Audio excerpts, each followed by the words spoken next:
Okay. Tony's right. Hi. I'm going to show you three things that I made this semester and kind of like talk about them. So they're basically from the two courses where I had to like make books. So one was like the book arts thing, so I had to make books and stuff like that. And then the other like physical books, and the other was like I had to make a digital book which we sent to a printer, and then it became a physical book. So yeah, so these are like three assignments essentially. So one of them was we learned the pamphlet stitch for the book arts, and we had to make two different books. They weren't, they didn't have to be like the best quality or anything like that, but one had to be a conventional like shape, right, and then the other one had to be like kind of experimental. So my regular one, I'd like just turned in because it was late. And that was just like a regular pamphlet stitch that I feel like if you have bought like a stationery journal or something like that, there's nothing right home about. Anyway, this is the idea that it came up for the other one. So it's kind of smushed right now, but it's a pamphlet stitch, and I should cut the thing. But it's a takeout box. So the reason why I chose this because I was trying to figure out, what form can I use to make a book that still would kind of present as a book in terms of like the overall structure of like two covers and an inside, but to push the bounds of that. And so I chose the takeout. One thing about me is that I really like design. One of my favorite series was like Urbanized, and then like I think it's called Helvetica, but it's a part of a series of like documentary. It's not necessarily documentaries, but it's like, I guess that's what we'll call it, because it's like a different researchers talking about stuff. Urbanized really got me going, and the reason why I went to try and attempt to do a master's, it's so dark, oh my god, what's happening, there we go. The reason why I tried to like go and attempt like a master's in geography was because of that, because I was interested in transportation design. Anyway, yeah, I decided to make it like this. So it looks like this. You open it up, this is my name, you open it up, has like the stitches and stuff like that, and it has like the papers. Now of course it's not the best, and the material constraints, if you want to learn about materials design, definitely like try to make something like this and see if you can, because it's a very interesting kind of like concept and project to do. So make a pamphlet stitch, learn how to make the pamphlet stitch, and then do non-conventional like pamphlet stitches or whatever. So this is what I chose for that takeout thing. And then you can always go with other ideas, and you can probably start to stretch it further. Can you make two of them together? Can you make an accordion style takeout kit or whatever? Something like that. So anyway, there you go. Second one is my like journal thing. I had to do, oh yeah, that's right, I had to make three of them. I had to make 3 copies of the same thing. So this is the Japanese style binding, which caught me off guard, and it was very like confusing as fuck to me. Like learning the stitches were just very confusing to me, and yeah, I just really didn't like them. Anyway, so I actually didn't pass this project specifically, mainly because some of the things she noticed was that you need to score this so that you can open it up. Being chipboard, it's very hard to open, and so I would have to like do that, which leads me to believe that chipboard is not the material that I need to use for this. Yeah, so anyway, this is this diary zine that I made. I did the traditional zine printing type thing. This is like my name or whatever, but yeah. And then I did different diary entries, like handwriting them, putting them on here. The one thing about making something by hand, like a zine by hand, is that you really like have to be cognizant of where you put stuff on the page in relation to how it's going to be printed in the book. So as a result, this is incorrect because in my mind I didn't put it in the right position on the printer, and then when it printed out, like, that was it. So yeah. So there's that. And then this is my poetry that I hand wrote. I would redo this entire project, to be honest. I'm not satisfied with really any of the projects that I turned in. But I do like the type. I do like that the poetry kind of fit. That was one thing about this class that was like, is because I didn't like how I had to select my own work, because it felt like thematically I didn't have anything that felt that like went with the themes, because I write with different goals and intentions in mind, and so I personally just didn't feel like I had anything thematically to like keep any idea going, and so that was kind of a constraint for me. So yeah, like I said, I did 3 of these. I'll rework the concepts, probably maybe not this year, but like, and I'm talking about school year. If I have some extra time, then maybe, but like during the break, I want to focus on other stuff. So that's the second project that I have.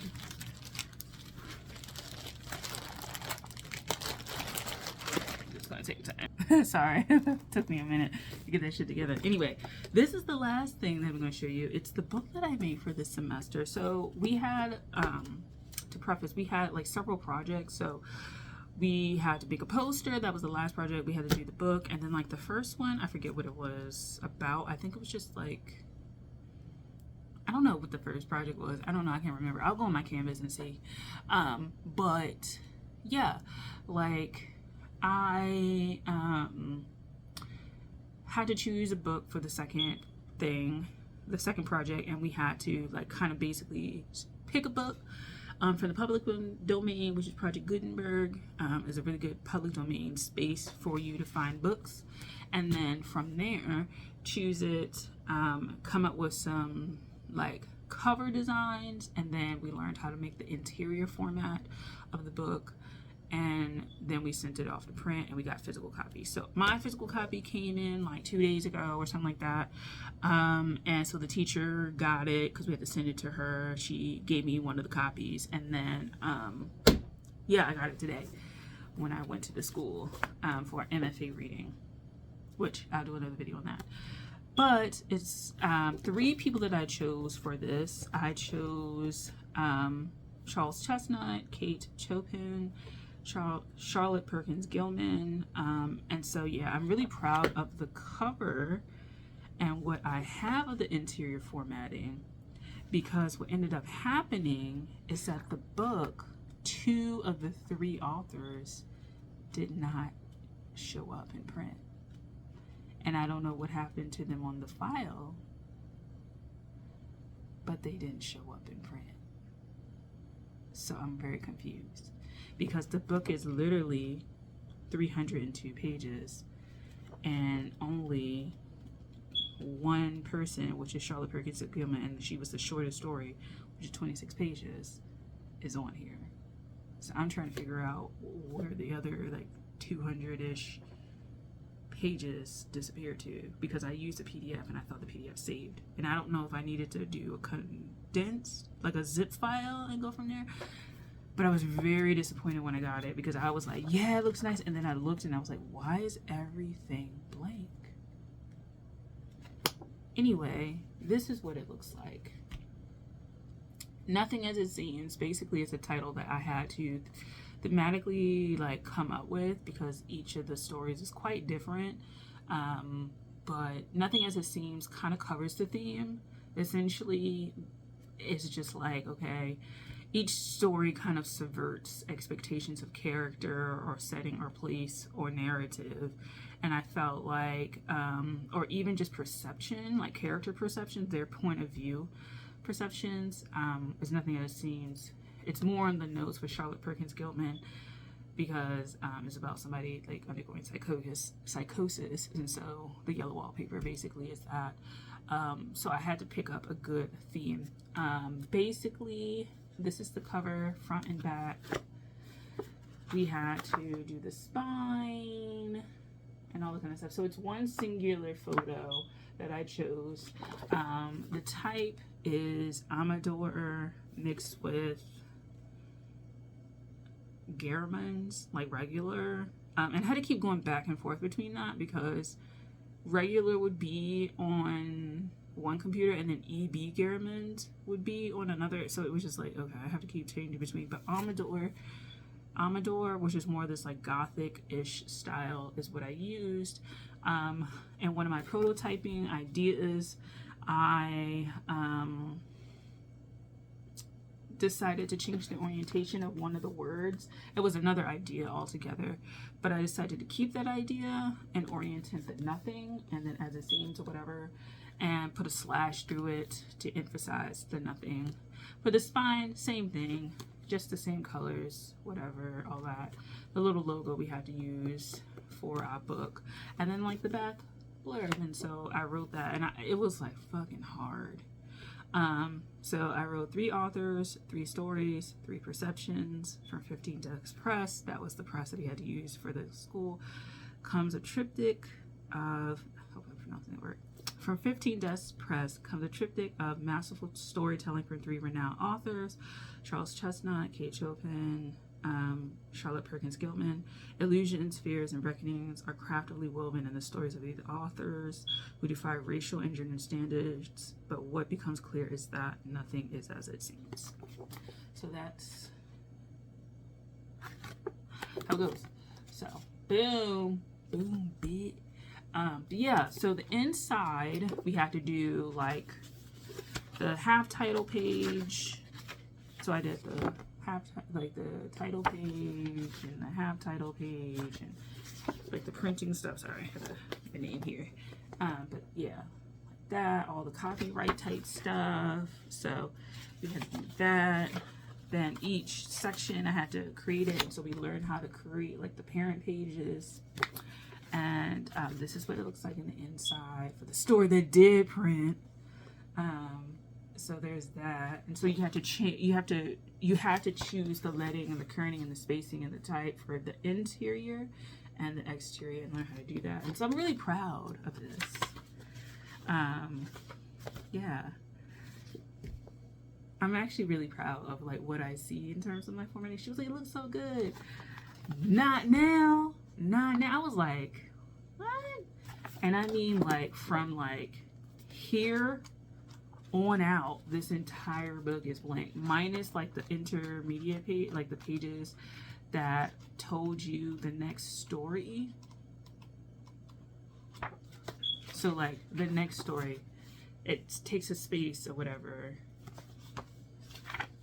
takes a space, next story, the awakening, then it's blank up until you get to this page, which is the Conjure Woman. Which, yeah. And then my bio, which is me. So I'm proud of how it looks. Had it been a full book of 3 stories, I think I would have been prouder. But the fact that it is like a hefty book and it looks nice really makes me proud. Because, yeah, like now I know that I can like fucking make books. Like, you know what I'm saying? Like I have enough to where like I can make books, and that is incredible to me. Yeah, it's incredible to me. And so I will focus on making books for different products I have and going there. For the press that I want to make, I am specifically interested in public domain African American works, and so the next video I'm going to do is going to be talking about what I want to do with regards to that. So yeah, so these are the things that I worked on this semester, and so I'm glad that it's over, and I'm glad I got stuff back and I can physically see things, especially like this one. But yeah, I'm so happy. So yeah, thanks for watching. I'll talk to you guys later. Bye.